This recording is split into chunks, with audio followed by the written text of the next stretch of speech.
আসসালামু আলাইকুম দর্শক, নতুন আরেকটি ভিসা রিলেটেড ব্লগ নিয়ে আপনার সামনে হাজির হয়ে গেলাম।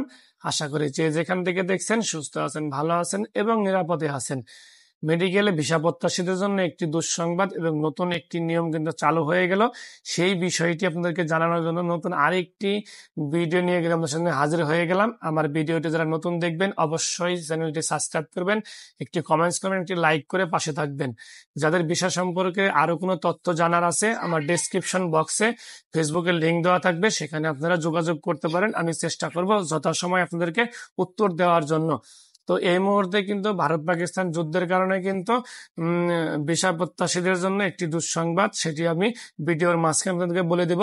তার আগে জানিয়ে রাখি যে যারা হাতে ভিসা আছে, যারা এই মুহূর্তে ভারতে আসতে চান, তারা অনেকেই কমেন্টস করে জানতে চেয়েছেন যে এই মুহূর্তে ভারতে ভ্রমণ করা বা চিকিৎসা করা কতটা নিরাপদ। আসলে এই মুহূর্তে ভারতে চিকিৎসা করা একেবারে সম্পূর্ণভাবে নিরাপদ।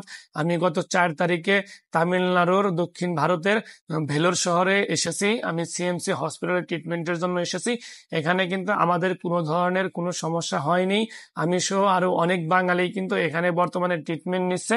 এখানে কিন্তু কোনো ধরনের সমস্যা আমরা সম্মুখীন হয়নি বা আমরা কোনো সমস্যা কিন্তু ফেস করিনি। তো যাদের হাতে এই মুহূর্তে মেডিকেল ভিসা আছে, তারা অবশ্যই ভারতের আপনাদের ট্রিটমেন্ট করতে পারেন, কোনো ধরনের কোনো সমস্যা নেই। তো এই মুহূর্তে কিন্তু সকল ধরনের বর্ডার দিয়েই কিন্তু যাত্রী চলাচল একেবারে সীমিত হয়ে গেছে। আপনারা অবগত আছেন যে একেবারে সীমিত পরিসরে কিন্তু মেডিকেল ভিসা দিচ্ছে। বিশেষ করে বেনাপুল দিয়ে কিন্তু সারা দিনে দেখা যায় সর্বোচ্চ 100 যাত্রীর মতো কিন্তু ভারতে প্রবেশ করছেন। একেবারে যাত্রী চাপ নেই বললেই চলে। তো এই মুহূর্তে যারা মেডিকেল ভিসার জন্য আবেদন করবেন, তাদের জন্য সতর্কতামূলক দুটি কথা বলে রাখি যে এই মুহূর্তে কিন্তু অ্যাটেন্ডেন্স ছাড়া যারা মেডিকেল ভিসার জন্য আবেদন করছেন বা পাসপোর্ট জমা করছেন, তারা কিন্তু একেবারেই 90 থেকে 95% পাসপোর্টই কিন্তু খালি ফেরত পাচ্ছেন অথবা রিজেক্ট খাচ্ছেন। এই মুহূর্তে যারা অ্যাটেন্ডেন্স ছাড়া মেডিকেল ভিসার জন্য আবেদন করেছিলেন বা পাসপোর্ট জমা করেছিলেন, তারা অনেকেই কিন্তু রিজেক্ট খেয়ে খালি পাসপোর্ট হাতে পেয়েছেন। তার প্রমাণ আমি আপনাদেরকে দিয়ে দিচ্ছি, আপনারা দেখে নিন।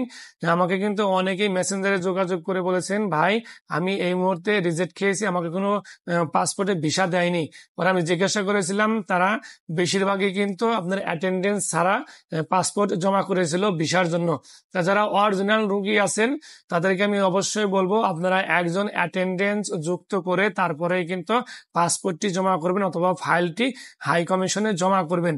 এবং সেই সাথে এই মুহূর্তে যারা হাই কমিশনে ফাইল জমা করছেন, তারা কিন্তু অবশ্যই অরিজিনাল ডকুমেন্টস দিয়ে হাই কমিশনে ফাইল জমা করবেন।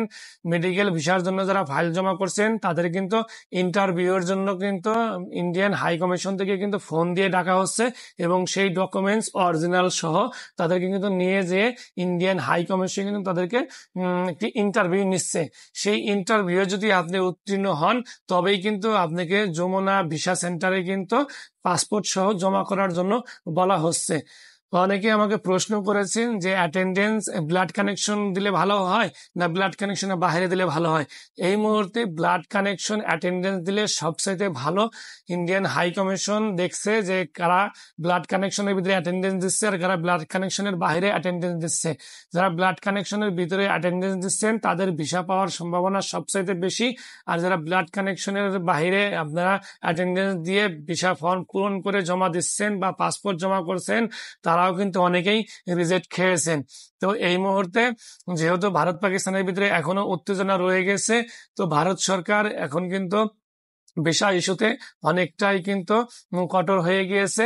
তো আপনারা যারা এই মুহূর্তে মেডিকেল ভিসার জন্য আবেদন করবেন, তারা অবশ্যই একজন অ্যাটেন্ডেন্স যুক্ত করেই কিন্তু ভারতীয় ভিসা ফর্ম পূরণ করে তারপরে আপনারা পাসপোর্ট জমা করবেন। আর যারা ব্লাড কানেকশনের ভিতরে অ্যাটেন্ডেন্স নেই, তারা অবশ্যই ব্লাড কানেকশনের বাইরে হলেও একজন অ্যাটেন্ডেন্স যুক্ত করেই তারপরে এই পাসপোর্ট জমা করবেন এবং অরিজিনাল ডকুমেন্টস দিয়ে আপনারা ভিসার জন্য আবেদন করবেন। যদি আপনারা অ্যাটেন্ডেন্স ছাড়া এবং ডুপ্লিকেট ডকুমেন্টস দিয়ে যদি আপনারা ভিসার জন্য আবেদন করেন, এই মুহূর্তে কিন্তু আপনারা রিজেক্ট খাবেন। এটা 90 থেকে 95% সঠিক তথ্য।